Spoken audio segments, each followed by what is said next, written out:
sécurité babane ko benga na bato bazo benga na bato la tsabaji ba benga no saba bino bo utai wapi moi déstabilisation okanzi aye ko soutenir nzoka ne ba tie ba envoyer ba ya ba benga ni bato ba ko concert eza ba tu faut ba kota bino ko mo ba to kota ti na plan na pe organisation et justement faille place parce que il faut que tu ba superviseur balandela ba to sécurité on a ba policier ne ba zo encadrer ba ne ba kota ba komi ko beta bato ko benga na bato ba kota te concert eza rap moko na ba 15 heures babi concert eza rapporté oyebi et ya kibongo na nga ma héritier koyate héritier koyate bato bazoyate héritier a reporter comme nani ayaki na nouvelle wana bato bazongi ebele OK bato bazota ba mona pe mbula bato bazongi ebele siko nani ayaki ke na nouvelle wana héritier akoyate concert eza reporté pourquoi ko déstabiliser moi na bato ndenge wana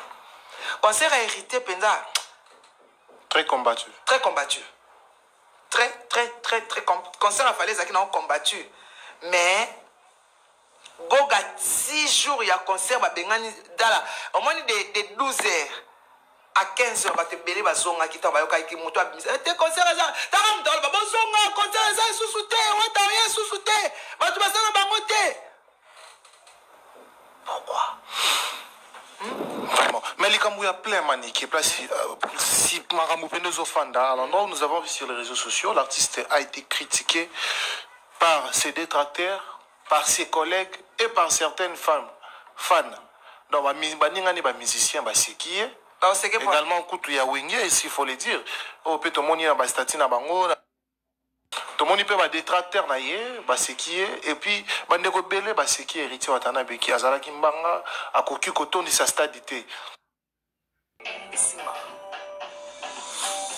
Esimbi. Bon comment nous quelle ba faute ndeni? Comment nous quelle ba faute? O te koto esala kiboy, koto esonga kiboy. Ya bozaki na posa ya plein. Apesi même chose na mamba fali. Bozaki na posa ya plein. Ba tsheli bino plein na mesa comment nous ko ba faute place mufundeli. Na nenge penza to ba totali carrière solo ya wata. Est-ce que soki to tche muta bova akosa plan ndenge wana akokate D'affaire. asangote akosa plan ça. asangote akokate pour la preuve neka bangaki. OK. Mais wata bangite abeti pe asali plein batu pe batondi. Ba fan ya wenge bakoma a mikolo. Ba wana ba kezaki ba fan héritier. Héritier tia mati podium atali martyr mwinde zopela batu bagangi abinzambe merci. Nzambe merci. Na kanisa ki 10 personnes ba ozala awa. Nzoka nina. Makamu na bango bazo sala ezo simba te. Poso to lobi to kende na fali. To tanga fali. To kende kana batu na bango mo bato ya so benga baninga. Boga fungola miso. O banda le kalobi yo zaki na ozo se préparer. Ngana kene martyr na 8 heures. Bato ebele batinda ki goga basaila ke ba vidéo d'encouragement bato wana batinda ki bato ba déstabiliser concert na ye. OK. Ote koto esala ki boy, koto esonga ki boy. Ya bozaki na posa ya plein. Apesi même chose na mamba fali. Bozaki na posa ya plein. Batie bino plein na mesa comment nous ko ba faute place mufundeli. Bobaki retourne sa stade ta kota même pas 10 personnes. Obi ki na 14 heures. 14 heures. Nzambe natalanga bien Yesu yokamawa yokamwana mawa nzambe ngaba nzambe ya Kongo boyo kamawa na 14 heures mutazaki na statue bien mututi 17 heures j'ai changé. Ngoba félicitations. Sur le plan il y a tout y a dans le plan.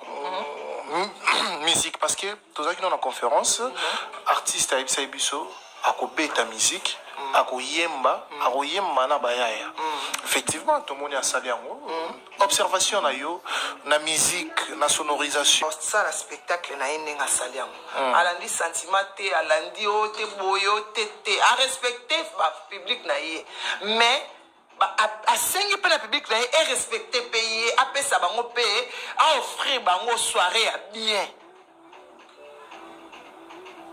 et à mon spectacle là si mais c'était vraiment du wenge on se comprend en tout cas maître ninja ba soutenir yoko na ba boss ebele bazana mboka au la société de sécurité ko et simba oto ara na société de sécurité moko il konzi protège na bubuli yondela to ara na sécurité kaka bubuli yondela nde akokaka makambo mais maître ninja penza ya sécurité te ba soutenir yoko ba soutenir yo ozala wana ata.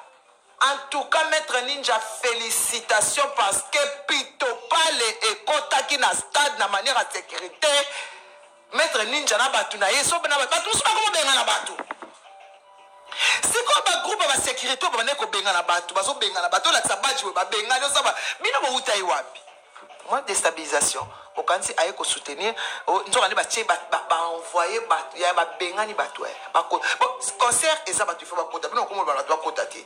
Après, on a fait organisation, et je m'en fais place parce qu'il faut qu'on ait un superviseur, malandile à la sécurité, on a un policier, on a encadré, on a un côté.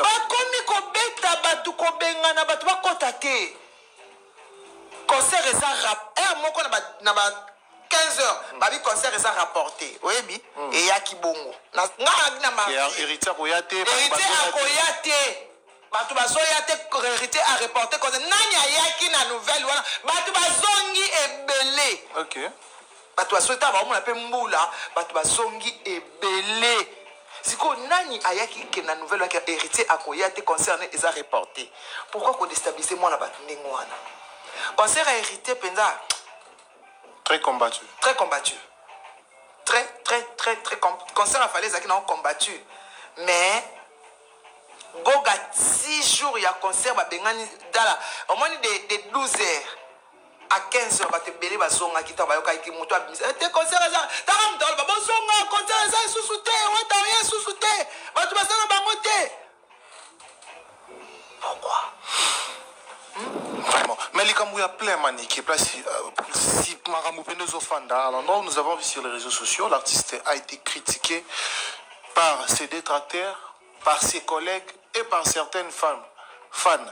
Donc, les musiciens, c'est qui est également, il y a Wenge, il faut le dire. Tout le monde a des statuts dans les réseaux sociaux, ils ont publié. Tout le monde peut avoir des détracteurs, c'est qui est. Et puis, il y a des rebelles, c'est qui est héritier Watanabe, qui a Zalaki Mbanga, à Koki Koton, de sa stadité. Mbote bandeko balandi eza yanga wa bino Miss Elongation. Merci beaucoup d'abonner à Miss Elongation. Merci de vous avoir abonné à notre chaîne. Même ceux qui n'ont pas abonné, n'hésitez pas de vous abonner massivement.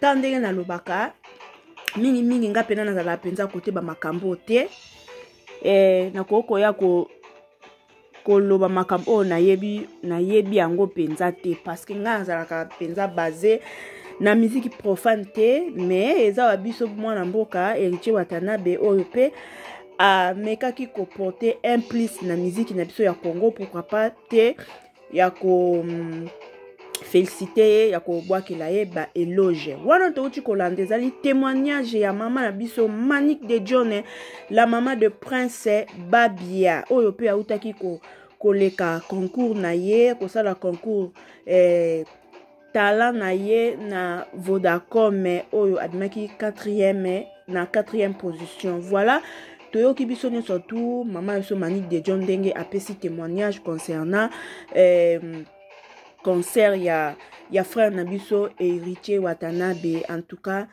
Congolais tous aka gentil, Congolais tous aka motema malamu, Congolais to linga pe récite ya baninga.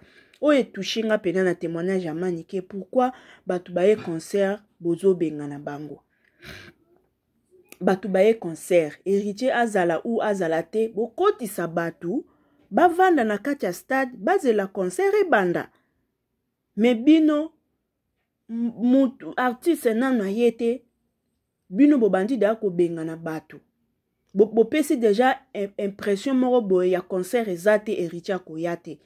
Est-ce que ba concert ngonyo surtout e beta na stade wana ba artiste baya ba leader baya na 12h baya na 14h non baya aka na pourquoi baya aka na pourquoi ba invité baya ka déjà ba vandi bazozela sikoyo mutu e invité bango akota po eloko ba yeli e banda toyoki ngana bino témoignage ya Manique à partir déjà à 12h 14h bazaki kobenga na batu bazongisi batu ebele siko kaka bino moko boye lisusu bozo seka héritier atondisi te aza moto na tembe sili tembe kwei ebongo bato bazongisaki ebele wana so bakotaki bozo mona te kelinga kosala moi force moko boye na concert yango malgré tout batu ba stade etondi te. En tout cas moi j'ai aimé vraiment ozoka musique ezo beta ozoka pena na esibino ngazaka côté ya makambo musique profane te nga litoi na nga pena musique profane innocente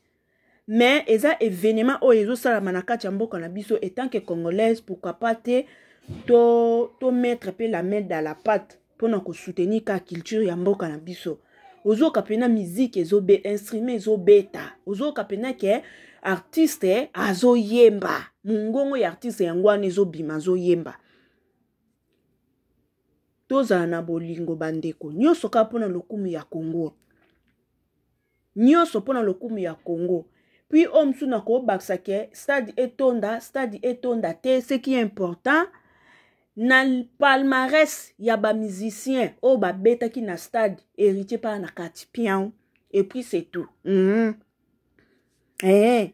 na hiérarchie histoire ya stade bamusicien profane kobana na papa Wemba koko wendo kitati na ndenge héritier aye tour na ye héritier asasui 40e personne tango bakotanga bato babeta stade héritier pa na kadi stade etonda te toza kuna te essentiel le 25 décembre moko boye 2022 héritier abetaka pe na stade esili bosepela na mapambula ya baninga po baninga pe bapambula bino toki témoignage ya manike ça fait mal bato baye concert en plein 12h 14h bo benga na bato récite yango eza ndeni plein yango etonda ndeni au moment où bozala ko benga na bato eza malamu te bande kolanga voilà eza ki partage na ngai na journée ya lelo en tout cas nga la part na ngai héritier stade etonda te félicitations papa, tu as osé quand man qui a l'homme qui a osé. Tu as osé, ce soit lié que l'eau coquine mongo na ye. Malgré tout, conseil eza qui combattu, côté open vous la peso menacé, côté kuna pe banile concert le 22, tu le 24, ba ko zongi sango, tout, mais au atteindre quand même objectif na yo posé à monter mano ezaki obeta le 25 etonda te essentiel li héritier abeta ki le 25 et puis c'est tout. Voilà.